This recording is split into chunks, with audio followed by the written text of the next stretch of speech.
Hello everyone, Shalom, I hope you're all well. Right now, we're in the Old City. Over 2,000 years ago, something very significant happened in the area of the southern steps of the Old City. This was the great outpouring of the Holy Spirit described in Acts chapter 2, which took place on the day of Shavuot, when the Holy Spirit was poured out abundantly.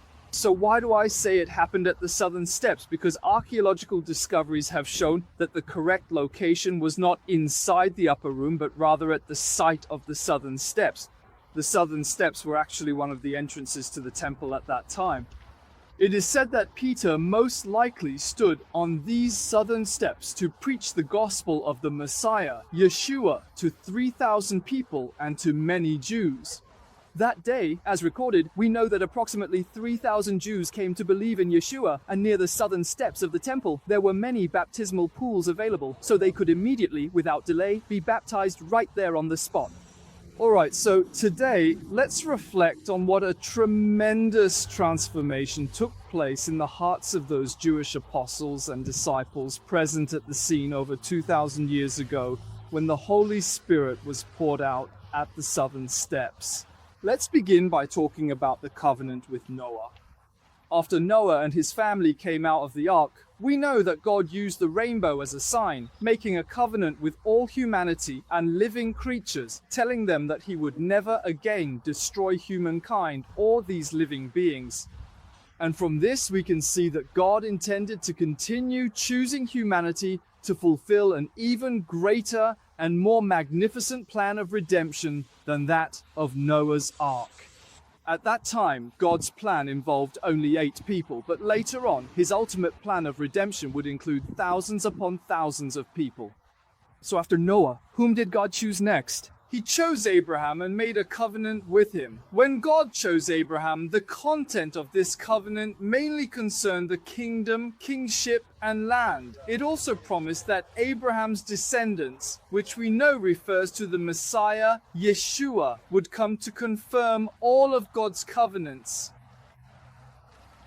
Abraham begot Isaac, and Isaac begot Jacob. Later, we know that Jacob was also called Israel. Israel eventually had 12 tribes and then became a nation. We know that after Israel became a nation, they were eventually enslaved in the land of Egypt. But just like the cleansing of the Great Flood, at that time, more than 2 million people, men, women, and children, crossed the Red Sea, left Egypt, and were redeemed. So the whole picture keeps getting bigger. After 7 Sabbaths had passed, we know that on that day, while they were at the foot of Mount Sinai, God, the Lord, appeared on Mount Sinai. On that day, there was thunder, lightning, thick clouds, and the sound of a very loud trumpet. God originally chose one man, Abraham, and later chose an entire nation. We can see that the picture of God's kingdom keeps expanding.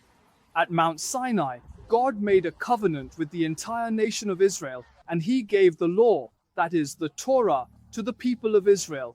He also inscribed the Torah onto stone tablets, making the Torah like a covenant document, with this covenant document engraved on the tablets.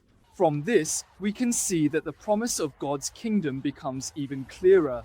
We can see that starting from the covenant with Noah to God's choosing of Abraham, and then to the covenant at Mount Sinai, the entire plan for the kingdom is built up layer by layer, becoming richer and clearer with each step. Finally, the people of Israel entered the promised land.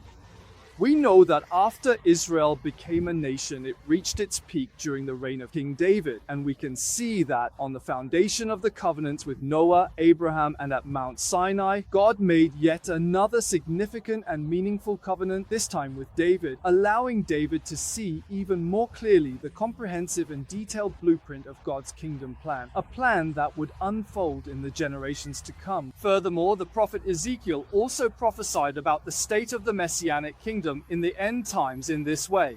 He directly used the Davidic dynasty as a metaphor. Ezekiel 37:24 says, "My servant David will be king over them." Here, David actually foreshadows the coming Messiah, Yeshua, the Messiah Yeshua who will return, and the kingdom he will establish.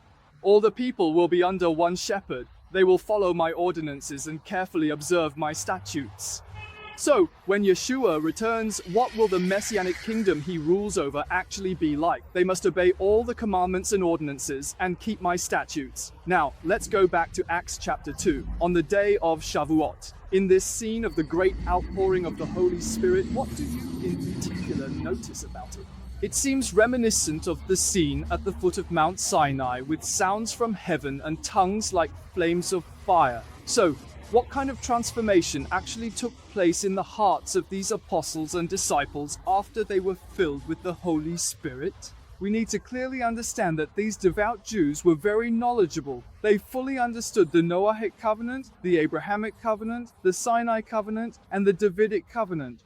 And at this moment, it was just as prophesied in Ezekiel chapter 36, where it says, I will give you a new heart and put a new spirit within you. I will remove your heart of stone from your flesh and give you a heart of flesh. I will put my spirit within you so that you will follow my statutes and carefully observe my ordinances. So when the Holy Spirit dwells within them, what do you want them to do? It is so that they can follow my statutes and carefully observe my ordinances. Jeremiah chapter 31 also mentions this, saying, The days are coming, declares the Lord, when I will make a new covenant with the house of Israel and with the house of Judah. But let me ask, does this new covenant replace the old one? Does it replace and do away with the covenant with Noah, the covenant with Abraham, the covenant at Sinai, or the covenant with David? No, it does not. Jeremiah goes on to explain, This is the covenant I will make with the house of Israel. What is it? I will put my law within them and write it on their hearts.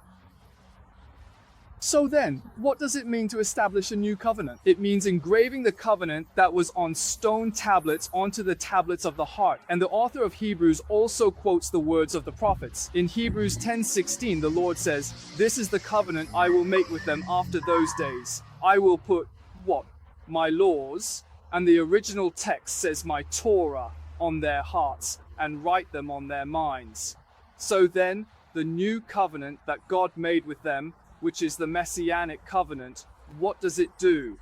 It causes the Noahic covenant, the Abrahamic covenant, the Sinai covenant, and the Davidic covenant to become even more strengthened, even more firmly established. Just like what we just talked about, what was it? God made a covenant with Abraham and told him, your descendant will come to establish God's covenant.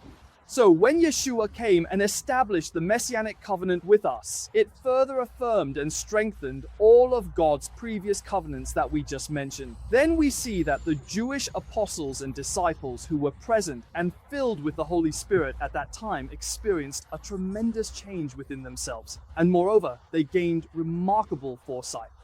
They originally thought that the Messianic kingdom would be, at most, just like the Davidic dynasty. But now, because the Messianic covenant has further strengthened God's covenants, making the picture of God's covenants even more complete and with the indwelling of the Holy Spirit, because God has engraved this covenant, the book of the covenant, onto their hearts.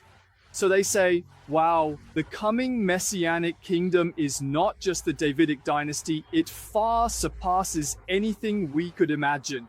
It is the heavenly government fully descending to earth, and it has a people, a land, and the constitution of God's kingdom, which is the Torah.